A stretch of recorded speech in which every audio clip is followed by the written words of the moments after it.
Dear listeners, welcome back to ITSPodcast. Let us start our 62nd episode in March with news mini section by Baris. He will cover some exciting news about autonomous vehicles in transportation. We have Haluk with a book review. He has chosen a book titled Regulation of Commercial Space Transport, the Astrocizing of ICAO. The book is written by Ruantissa Abeyratne and published by Springer in 2015. Since we are focusing on intelligent transportation, knowing this new mode of transportation will be very interesting. In this episode, we have an opportunity to have a dialogue with Professor Nathan Sprague from James Maddison University and ask him some questions about his research topic and achievements. If you are interested in autonomous vehicles and IT in education, stay tuned. Let us start. Baris, we are all ears. This is Baris presenting following news in the field of ITS for the 62nd episode of the ITS podcast. In this episode, we bring you some of the latest news on self-driving vehicles. Driverless electric bus trial in Malaga. The driverless bus trial will take place in the Spanish city Malaga. A regular-sized electric urban bus will operate in the city's mixed traffic. The autonomous bus will have a safety driver on board, as it still is a legal requirement in Spain to have a driver on board. The project is run with the cooperation of several universities, and the 12-meter vehicle was developed by the Spanish company Irizar. Multimodal autonomous driving platform in Guangzhou, China. Baidu and the Huangpu district of Guangzhou aims to deploy the world's first multimodal autonomous driving mobility as a service platform. The fleet of over 40 autonomous vehicles will allow people to travel during the holiday season. The passengers will be able to make reservations on the mobile apps. The robotaxis will be running between 50 pickup stations in the district. Additionally, minibuses will operate around parks and lakes with on-demand stops, while Baidu Robobus will shuttle along fixed routes. The network of roadside infrastructure and cloud platform will provide real-time signal light information, traffic alerts, and intersection queue length. Baidu plans to deploy more than 100 robotaxis and 1,000 pickup stations for the regular trial operation in the district. Aurora partners with Toyota and Denso for robotaxi deployment. Aurora announced a partnership with Toyota and Denso, which aims to develop driverless Toyota Sienna vehicles equipped with Aurora Driver. The company plans to deploy the test fleet by the end of 2021. The long-term partnership also aims to deploy the vehicles globally in ride-hailing fleets for companies like Uber. Scania to test self-driving trucks in Sweden. Scania and TuSimple, a company in the development of autonomous vehicles, will test self-driving trucks on a motorway in Sweden. The autonomous technology covers the SAE level 4 and 5 with a safety driver supervising the vehicle. The vehicles will be loaded with goods for Scania's production operations. Scania plans to extend the test route by the end of this year. Mobileye and Transdev partners to develop self-driving shuttles. Transdev Autonomous Transport Systems announced a partnership with Loud Group and Intel's subsidiary Mobileye to develop and deploy autonomous shuttles. The partnership plans to launch autonomous public transportation by integrating Mobileye's self-driving system into the iCrystal electric shuttle of Load Group. Companies aim to improve the efficiency by integrating the shuttle into Transdev's existing mobility service networks. The vehicle have a capacity of up to 16 passengers and can travel at speeds up to 50 km per hour. The initial tests will take place in France and Israel. Thank you for listening to the mini-news section of the ITS podcast. We will continue to bring you more news of breakthrough advances in our field in the upcoming episodes. Thank you, Baris. Nowadays, we hear the news about the application of driverless shuttles more often. Now let's listen to Professor Haluk from Fırat University, Turkey. This is the book review section for ITS Podcast, reviewed by Dr. Haluk Fırat University, Elazığ, Turkey. The book title is Regulation of Commercial Space Transport, the Astrocizing of ICAO, and consists of 168 pages. Published by Springer in 2015. Written by Ruantissa Abeyratne. Space travel has been like a dream of human being for a long time. Nowadays, space transportation is getting popular. Not only space explorations, but also space hotel, space mining, space tourism, space logistics have all been speculated for space travel. Today, space flight has become a reality, not actuality. For that reason, some investors are making very large budget investments in space travel. From suborbital flights to mining asteroids, this industry will grow exponentially.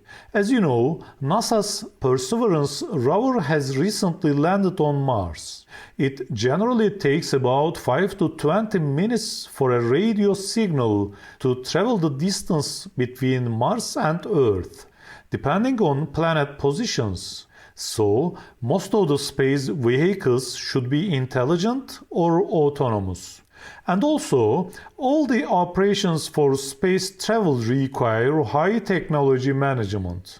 It is well known that the newest and most expensive mode of transportation is commercial space travel, which offers high-end suborbital flights to space tourists. Some people consider space travel to be an extension of air travel, where a spacecraft operating mostly suborbital flights would have to cross its airspace. If a vehicle running suborbital flights passes through the airspace, although there are some similarities in air travel and outer space travel, it will not be practical to transfer a space travel regime here as it is.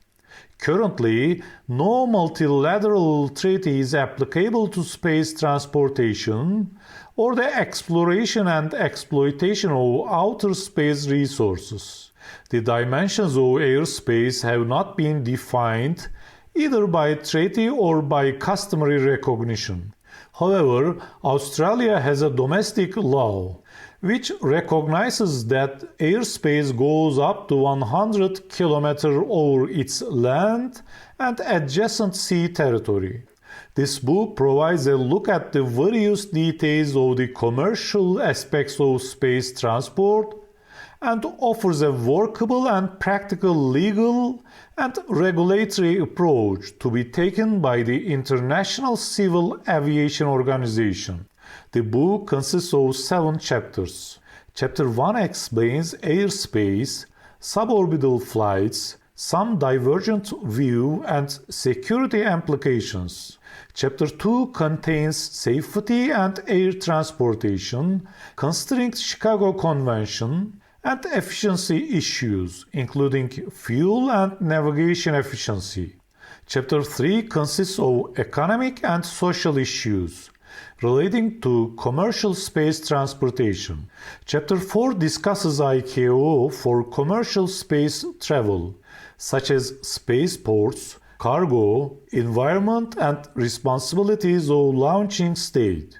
Chapter 5 contains some preliminary space law principles by ICAO. Chapter 6 includes legal legitimacy of ICAO and direction to be taken, such as applicable principles, technical assistance, dispute settlement, nuclear power and commercial space transportation, and diplomacy. Chapter 7 is the conclusion, which consists of procedures and differences between standards and recommended practices. This book discusses the legal issues that may be relevant in Astrocizing ICAO into the commercial space transport regime. It outlines both the legal process that might apply either through an amendment to the Chicago Convention.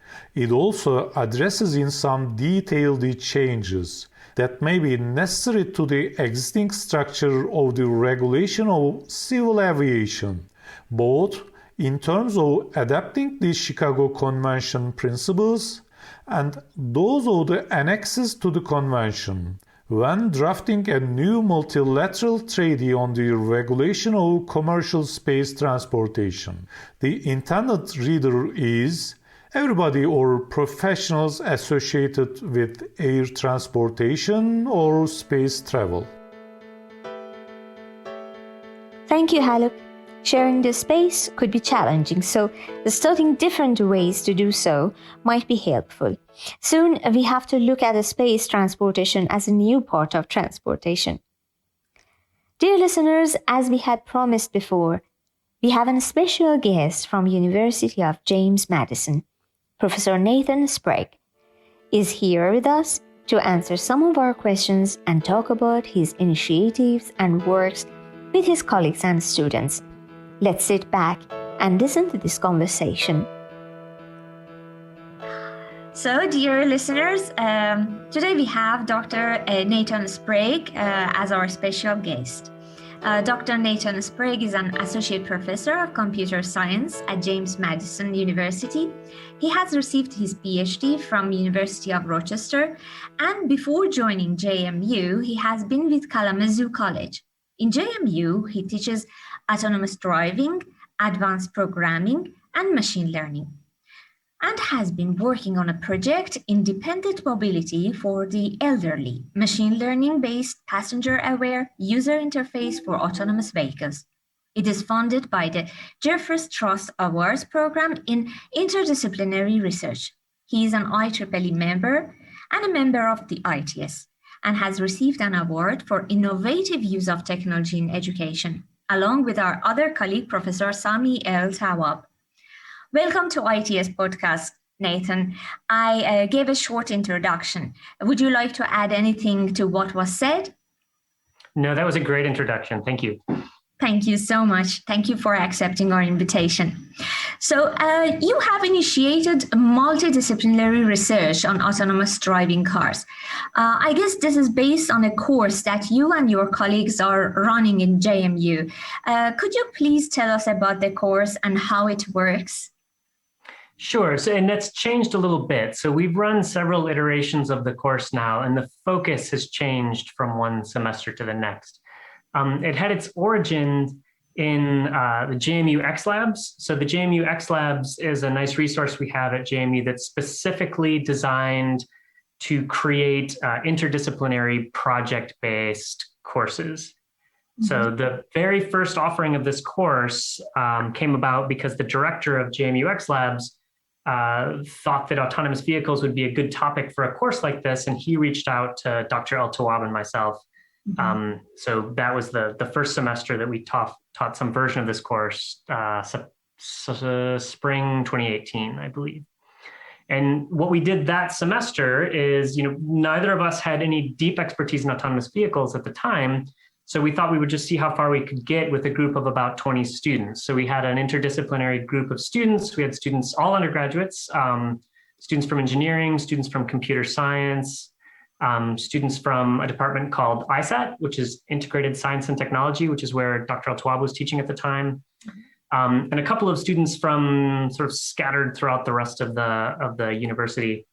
And we bought a sort of off-the-shelf standard golf cart that semester, and the goal was to get some sort of autonomous system in place by the end of the semester with that group of students, sort of starting from scratch. And that went pretty well. So that initial group of students, we had a nice demo by the end of the semester where the cart would come and pick you up, and you could request a destination, and it would take you to that destination. That's great. Very interesting. So you named some of the disciplines from where the students have joined you, but could you tell us what were the research groups, for example, the faculties which you have gathered around? Sure. So that first semester, it was just Dr. El Tawab and myself, and his background is in, I think, vehicular networking and some other topics. My own background is largely machine learning with a little bit of robotics thrown in. Since then, we've brought a couple of other faculty members on board. So at the end of that semester, we had some press as a result of the success of that project, and we came into contact with some local retirement communities who really saw what we were doing and said, oh, something like that would be really great for the people who live in our communities because they have so many difficulties with mobility. They often can't drive. So it's a real challenge for them to get around. So if we had an autonomous system like this on our campuses, it could really be helpful for that population. So that's where the next sort of stage of this was that we applied for the funding from the Jeffers Trust Foundation to do a system that would be specifically targeted toward the elderly. And as we've been working on that, we've brought a couple of additional faculty members on board. So Michael Stewart is another computer science professor in the JMU Computer Science Department. His area of expertise is human-computer interaction. And that was really the focus of this sort of second stage of the process. And the most recent addition to the team is Jason Forsyth. And he's an engineering professor in the engineering department. And his expertise is largely in sort of Internet of Things, wearable computing. And that has played into this notion that we have in the project that we want to be able to monitor the passengers so that the cart can kind of respond to them appropriately. That is interesting. We will get back to this question after some time. So in 2020, your paper was published about autonomous vehicles, building a testbed prototype at a controlled environment. I believe this was based on this same golf cart, right? And if it is like that, could you please tell us about it? Sure. So the contents of that paper are largely based on that first offering of the course. So our first golf cart, we're on our second golf cart now. We're on golf cart version 2. So the first golf cart with that original group of students, one of the things that we were really emphasizing with that group of students was the importance of documentation, right? So we can build this system, but if we haven't documented the process and if we haven't documented the system itself, it's very hard to build on that work in future semesters or with future participants in the project. And we had in mind at the time that we wanted this to be an ongoing a project at the university. And the students really took to that. And one of the I think interesting things that we did that first semester is we broke the students into teams with different focuses. So we had a team that was working on the sort of robotics and artificial intelligence. We had a team that was working on the mechanical and electrical engineering. We had a team that was working on the interface. And we had a team that was specifically in charge of sort of project management and documentation. And they did a really good job. So that paper is actually largely a result of the technical report that came out that was written in large part by the students in that first class. So there isn't a lot of sort of deep science in that paper. The real value of it is that it kind of sketches out what it looks like to build an autonomous golf cart like this. What are the sort of design decisions that we made? What are the key technical pieces? So that somebody else who wants to sort of pick up a project like this would have that as a starting point. Thank you so much. So one question happens to everyone when we talk about autonomous car, and especially when we are experimenting with it, that what base we have to choose. Why you chose a golf cart? Yeah, for us, a golf cart is perfect, right? So, and we've had conversations about moving up, sort of graduating to a real automobile, and we don't have a lot of appetite for that. So one of the big considerations is just safety and convenience. So golf cart, it's a low-speed vehicle. It's also, right, we can easily drive it into our spaces on campus, and we don't have to have a special garage. So it's sort of convenient in that sense. Because it's an interdisciplinary project and we really want to bring together students with different expertise and different interests, one of the nice things about a golf cart is the electronics are very simple and accessible. So we can have our engineering students sort of open it up and tear apart the electronics in a way that would be a little more difficult with an automobile. Of course, some things would be easier with an automobile. Many of them have sort of certain drive-by-wire capabilities that you can tie into, but it's almost better for us if it's harder in that sense, because it gives our engineers sort of something to build and something to experiment.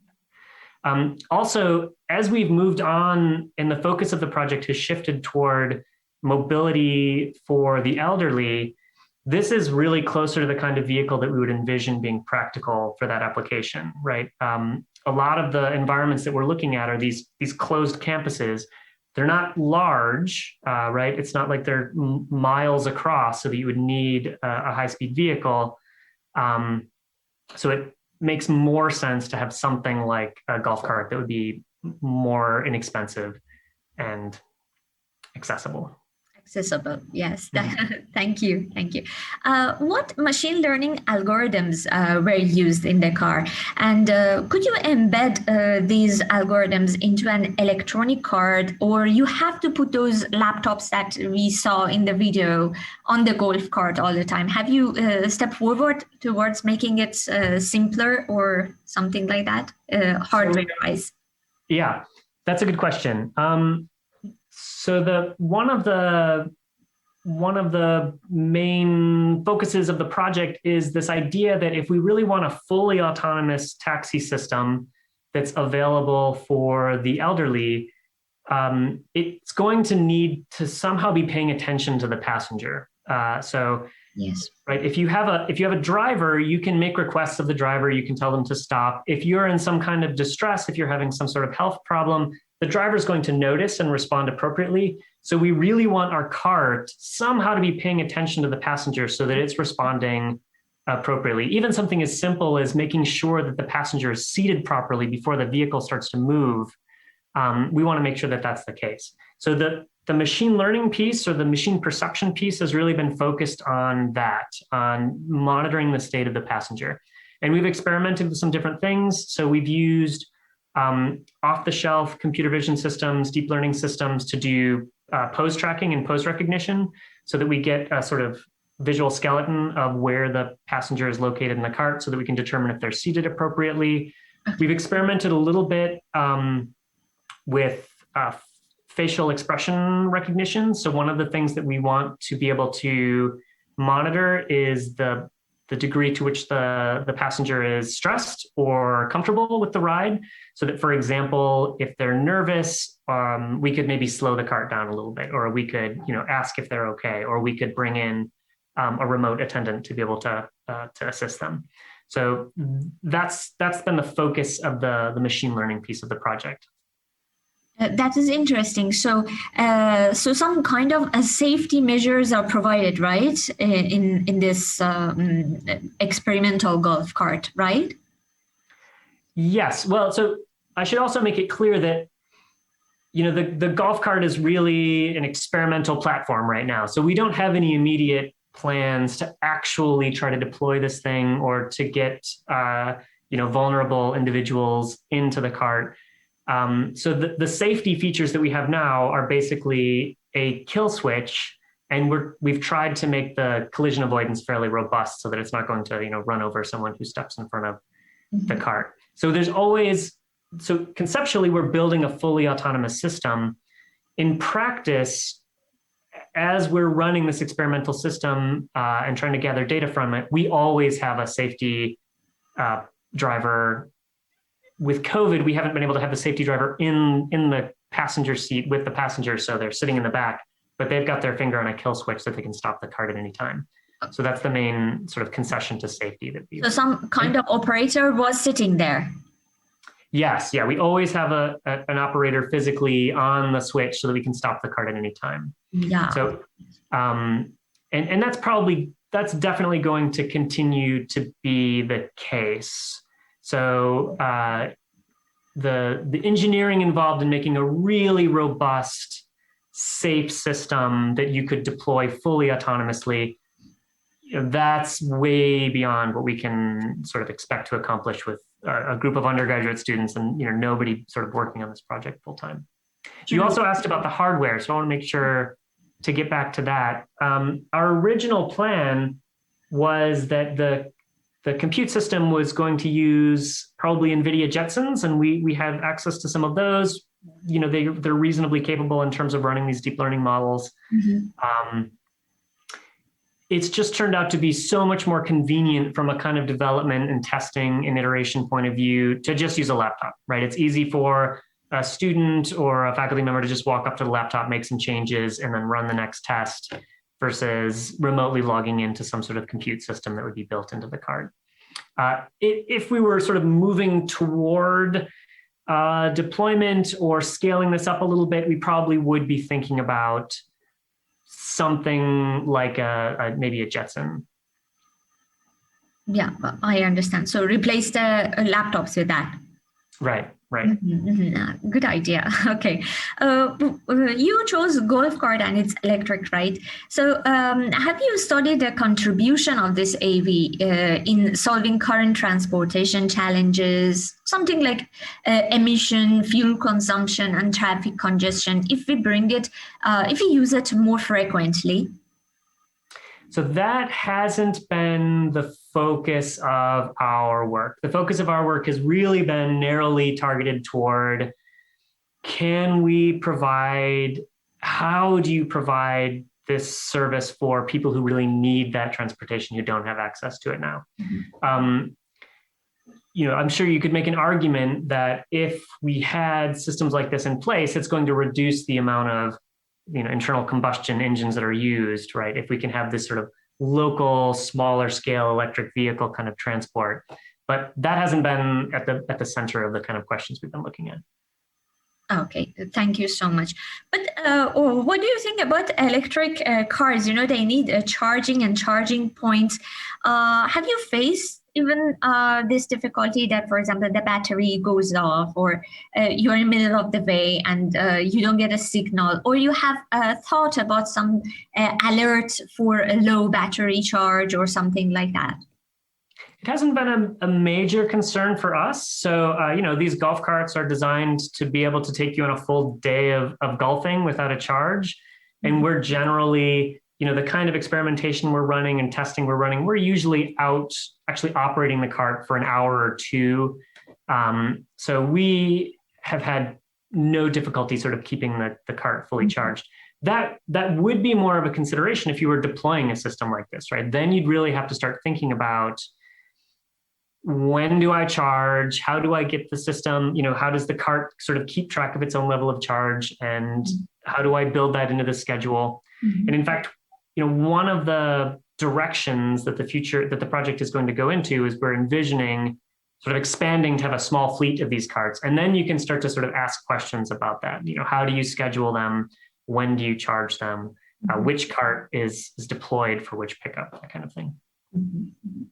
Thank you. Bringing cheaper and available sensors to the design of driverless cars is a very good approach. You have used a smartphone in your system. What is its application exactly? So currently, the only thing that we're using the smartphone for is to make requests, to pick up requests. So the idea is that there's an app so that the passenger would be able to open up the app and they click on a button to say, pick me up. And then the GPS in the app is used to communicate to the server that talks to our cart. And then the cart finds the point on its route that's closest to that pickup request location that was made by the passenger.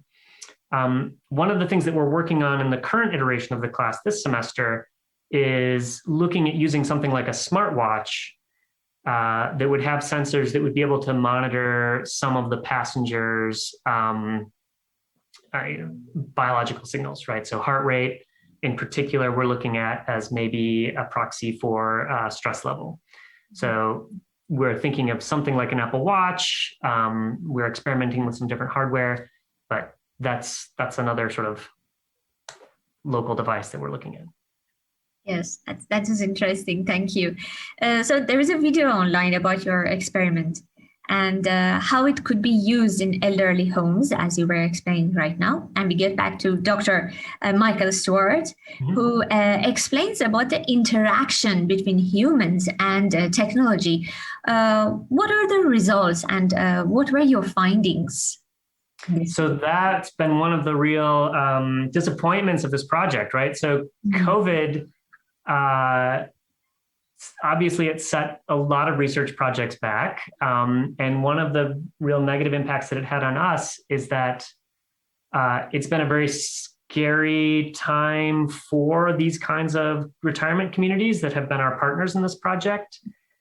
So we've really had to step back from a lot of that collaboration. We had relationships with two of the local communities where we had intended to both have a survey and also have another instrument that we would share with them that would sort of get at some of their attitudes about technology, how they use technology in their own lives and some of their transportation needs, how they get around now. So a big part of the project that we had intended to work on over the last year involved working with our partners in these retirement communities to kind of get an understanding from those residents about, where they stand with technology, what technology works well for them, and what would be useful here. So we really, that just has not happened because they've been 100% focused on keeping their residents safe. So I think we hope to get back to some of that, but that piece of the project very much got put on hold. And I think that COVID has affected many of these researchers in human and technology interactions because we have to keep humans away. Right. And of course, these populations, they're the most vulnerable, right? So they have to be extremely careful. Definitely. Yes, I agree. Thank you so much. Who funded this project? And are there any other institutes and funding agencies who are interested to support you? So we're in the process of putting together an NSF proposal right now. So we'll hope that they're interested in funding us, but that's going to be going out soon.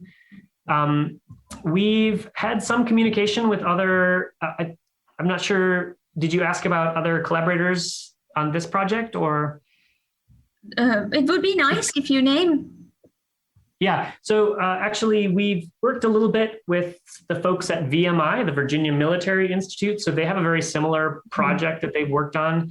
Actually, some of the ideas for the electronics on our current cart we got from them. So we've shared ideas back and forth. So that's been our closest collaborator in terms of actually working on the current cart. That is interesting. And you count on them for future funds and grants, right? Sorry? For future funds also, you can count on them. Yeah, we could work together with them. We've also, there's something called the Commonwealth Cyber Initiative in the state of Virginia. And we've received some funding for them. And the focus or the interest of that aspect of the project, it's not so much my piece. I haven't been as involved. But they're more interested in the security of the system, right? So if you're collecting, for example, all of this biometric data from your passengers, it's really important that your system is secure so that that data remains private, right? If you're capturing camera data from inside the cart, you can't just store that data in the open, right? You have to be really careful about keeping that data secure. So that's another sort of aspect of the project that's ongoing that we have separate funding for. It hasn't been the piece of the project that I've been involved with as much. So there is a side of project which is working on making it hacker safe, so they don't get into the system or they. That's right. Yeah. That's right. That is interesting. Yes, thank you so much. So in this process of undergrad multidisciplinary course which you designed, which one was the most problematic situation? Researchers' motivation, parts that you had to gather, the design, software, assembly, or permits? That's a good question. So that's one advantage of working with a golf cart, right? It really, the permitting process is much simpler. We're not running it on the road. We're generally running it on sort of sidewalks on campus that we're keeping blocked off for that time period. So that process has been fairly simple. Maybe the main challenges have been early on in the project, right? It's an interdisciplinary project. We brought together an interdisciplinary group of students. We haven't always had the full range of faculty involvement. So for example, when we got started, we didn't have any engineering faculty on the project. I can solder a thing here and there, but it's certainly not my area of expertise. So we struggled a little bit to get the hardware working and to make it, robust so that if a lead, breaks somewhere, how do you track that down? How do you fix that problem? And you can lose a lot of time when the cart is not moving because of some hardware challenge. Another challenge with the project in terms of having undergraduate involvement is just that undergraduate students turn over so quickly, right? So Yes. often the students that we're working with are seniors. So this is a spring semester that we're offering a version of the class right now. Most of the students who are involved are in their last semester as undergraduates. So during the first few weeks of the semester, they're getting up to speed. They're getting to understand what's at this point a fairly large and complex system.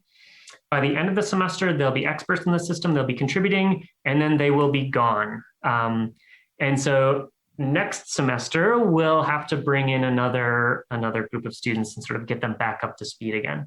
So we do make a conscious effort to try to bring some students in a little bit earlier in their career so that they can provide some continuity. And we've done a good job of having, a few students kind of always in the mix that have been involved in the project for a while, but that's a challenge. That was also a challenge with COVID. When we lost some time this last spring, by the time we were getting back up to speed again, that group of students had graduated. So we lost some progress there. That was interesting. Yes. And again, you have to train the students and go through the whole system again. Yeah. Thank you. You and Dr. Sami El-Tawab received an award for your course. Just for our listeners, I say, Virginia Governor's Technology Award 2018, Innovative Use of Technology in Education. What are your suggestions and advices to other researchers in academia? How we should create a multidisciplinary or interdisciplinary course around the topic of autonomous driving? I would say, so I think what made that course innovative or what made it successful, it wasn't just about the fact that it was autonomous driving. So I think there are a lot of different topics that you could take on that are, big picture problems where you're building a system and that system has, components that requires a wide range of expertise. So autonomous driving sort of fits that really nicely, right? It's a very timely question, right? So we're perhaps right at the cusp of this technology becoming really important. So it's a good time to get students involved in that kind of problem. And it's also the kind of problem that is inherently interdisciplinary, right? There's just no way you can get a system like that off the ground without bringing together people with a wide range of expertise. And in terms of sort of how to do it successfully, I would say maybe just be a little bit fearless. So we certainly didn't know what we were doing when we jumped in. Neither of us had done anything quite like this before. So we really just put a lot of faith in the students. We put a lot of responsibility on the students, and we made it very clear from the beginning, we're not necessarily the experts here, right? We haven't solved these problems before either. So you have to have a lot of agency in how you're going to make this a success. And maybe we were just lucky that we had the right group of students that they absolutely stepped up to that challenge. They took responsibility, and the project worked well. So maybe that's one of the keys, is to sort of have some faith in the students, give them that level of responsibility, and they'll rise to the challenge.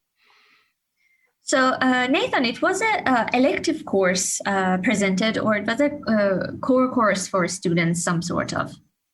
It was an elective course. Yes. So it does, the way it's structured, it does fulfill a requirement toward the major, at least for the computer science students. But there are lots of other ways that they could fulfill that requirement as well. It just counts as one of their sort of standard electives toward the computer science major. And that's been another, right, one of the complications of teaching one of these interdisciplinary courses is the negotiation of sort of how does this fit into the curricula for all of these different programs, right? Because engineering is structured very differently. So how can we have the course in a way that's attractive for those engineering students and is actually sort of moving them toward graduation? And whatever other majors that we want to get involved. Yeah. So from your eyes, I want to know, what do you think about the future of autonomous vehicles? Yeah, that's a great question. I can't claim to have any special insight into that. I do think I think it's obvious now, right? If we just look back a few years at some of the very bold claims about where we would be now, right? We're clearly not there now. So, the problem of deploying fully autonomous systems in completely unstructured environments so that you could, request your car to pick you up and it would drive you wherever, that may be quite a ways off. I do think that the kind of system that we've been looking at is likely to be deployed in a practical way more quickly than that, right? So this environment that we're looking at of these closed retirement communities, where it's low speed, you have a lot of control over the environment. It's not a huge area, and there's a really there's a really big need for that transportation. So I think environments like that, where you have a very controlled environment, you're not operating at very high speeds, and you probably have quick access to a human who's able to step in and resolve situations that the autonomous vehicle can't resolve itself. I think that's the near future, and your guess is as good as mine in terms of the further future. What are things going to look like 15 years from now? Yeah. So what is the future step of yours and your colleagues? Yeah, so right now, so the current step, I would say, is that we have a pretty robust system in place. So it can drive us around campus, we can make requests, it can pick us up. So we're really trying to dig in and do some of the science that we wanted to do all along. So what information do we need to be able to monitor in the passenger to be able to make that ride comfortable and safe? So we want to be able to physiologically monitor the passenger during the trip, and also have some survey instruments so that we ask some questions before the trip, we ask some questions after the trip. So that this semester, this current group of students, that's the explicit goal, to be able to run some of those experiments, do some of that science. Looking ahead, you should really have Dr. El Tawwab on. He's a real visionary. He's got big ideas for where he'd like autonomous vehicles to go at JMU. Certainly, there's an idea that like I said before, we'd like to expand out to have a small fleet of these carts, so that we can then, that raises a whole set of additional questions you can ask about, scheduling the carts. How do you decide what cart goes where? One of the problems that Dr. El Tawwab is really interested in is, if you've got a health crisis like we're living in now, how does that impact the way you deploy your system, the way you schedule your carts? Do you need to be careful then to make sure that the cart that's picking someone up is the same one that brought them off, and you're not putting different people in the same cart, because that might be a disease transmission opportunity? So questions like that. So questions like that are on the horizon. That was interesting, because once there was a talk about this, that if autonomous driving is going to reduce the transportation, it means we have to share it. And right. With this new pandemic, now that's also a question. Shall we share it, or we have to consider some rules before sharing? Yeah. Thank you. We had Dr. El Tawwab sometimes back in our program.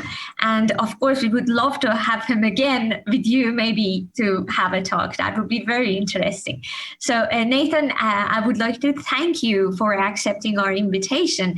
And I want to ask you if you would like to add anything or say anything to our listeners. No, I think that was a really nice conversation. I guess I would just, but I feel obligated to emphasize as the last point here, how little of this work has actually been mine, and how much of it has been really done by undergraduate students. So I've barely touched a line of code. I've really barely soldered a wire. So it's just been really eye-opening how much these students can accomplish if you give them the opportunity.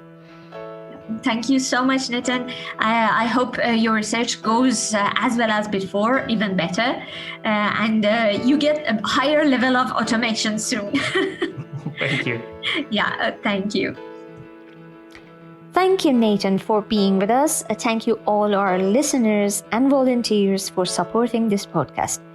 This podcast is sponsored by IEEE Intelligent Transportation System Society. This was Dr. Mayam Kavashkar from IEEE ITS Society.